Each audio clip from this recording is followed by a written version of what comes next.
Welcome to Luca is a Billionaire, where the only thing I invest in is your answers. You start by confirming power and closing full-screen apps so brightness changes apply reliably. Once done, open Settings or Control Panel. On Windows, press Windows+I. Make sure you can see Display or System options and also check your graphics driver control panel, Intel, NVIDIA, or AMD, because it can override system controls. You want both system and driver access ready.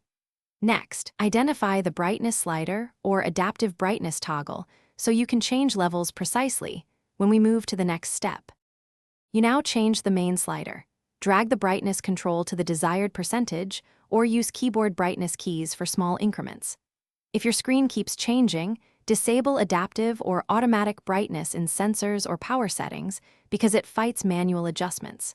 Make sure to check the graphics driver panel.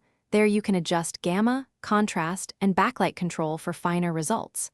Once you've balanced brightness with contrast, observe differences in bright and dark scenes to confirm the setting.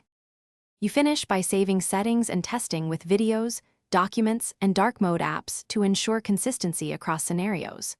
If brightness control is missing, update or reinstall display and graphics drivers and restart the machine. Make sure power plan settings allow control. If the display remains dim or unresponsive, check firmware/BIOS settings for backlight options and consider contacting support. Hardware backlight failure requires repair. One key troubleshooting tip: test with an